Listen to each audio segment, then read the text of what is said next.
Bijak memilih pasangan.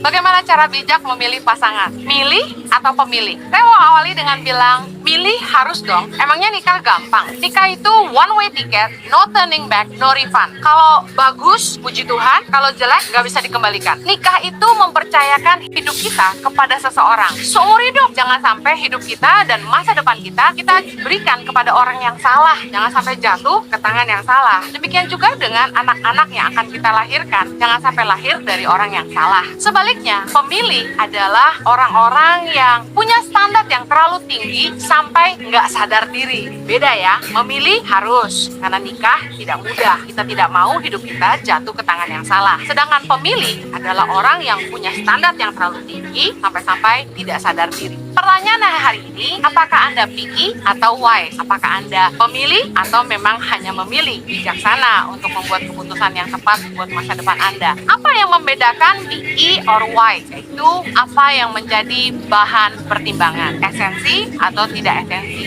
Apa sih esensi? Esensi adalah tidak bisa tidak, kudu, wajib, harus. Kita kalau mau bahagia, punya pernikahan yang harmonis, yang hidupnya sejahtera, ada hal-hal yang esensi yang harus jadi pertimbangan. Tidak esensi adalah hal-hal yang tidak penting, hal-hal yang bisa kita toleransi, hal-hal yang ya bisa kita mengerti. Mari lihat pertimbangan hatimu, apakah ketika memilih pasangan, ketika menilai pasangan, itu esensi atau tidak esensi. Contoh, jomblo yang terlalu picky, yang nggak esensi, itu kadang-kadang maaf, nggak sadar diri. Maunya yang cakep, emangnya kamu cakep. Maunya yang kaya, emangnya kamu punya apa. Masalahnya gini, kalau kita mau cari yang bagus-bagus, biasanya yang bagus-bagus udah cepet laris, bos. Picky yang tidak esensi, saya mau share yang pertama, semua orang pasti punya kelemahan. Kamu juga kan? Saya juga. Kalau kita mau terima baiknya, kita juga harus terima kurangnya. Nggak ada orang yang sempurna. Nah, hubungan yang berhasil bukan karena keduanya sempurna, tapi cinta itu membuat kita tuh bisa saling menerima. Matius 7 ayat 3 bilang gini, mengapakah engkau melihat selumbar di mata saudaramu, sedangkan balok di dalam matamu tidak engkau lihat? Kadang-kadang waktu kita milih pasangan tuh, kita cari yang perfect, cari yang sempurna, cari yang benar-benar sesuai dengan kriteria kita, apa yang kita mau. Begitu lihat kurangnya, kita langsung menjauh. Padahal gini, harusnya anak-anak muda yang belum punya pasangan, coba kenali lebih dekat. Jangan langsung menjauh, kenali karakternya, hatinya, siapa dia, cara hidupnya. Karena pepatah Indonesia bilang tak kenal maka tak sayang. Jangan kabur dulu, lihat fisiknya. Saya mau bahas pertimbangan yang tidak esensi yang pertama. Pertimbangan yang tidak esensi adalah fisik. Selalu fokusnya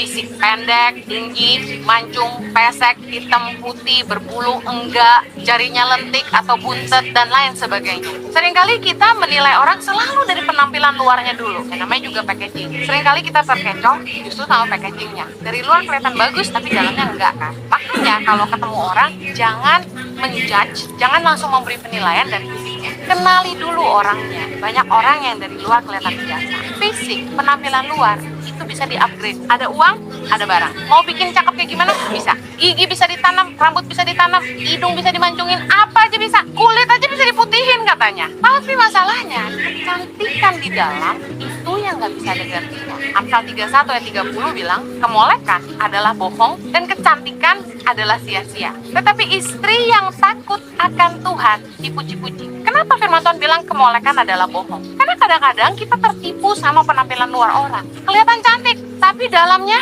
parah.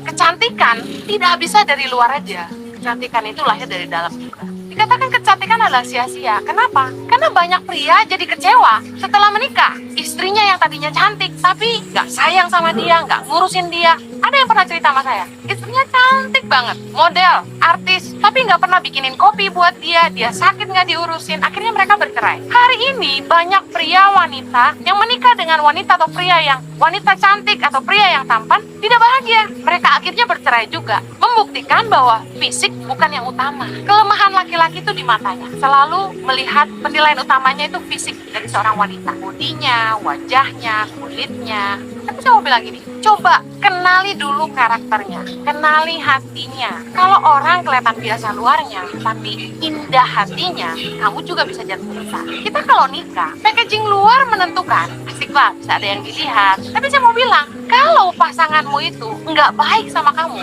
cakepnya tuh luntur, nggak ada artinya.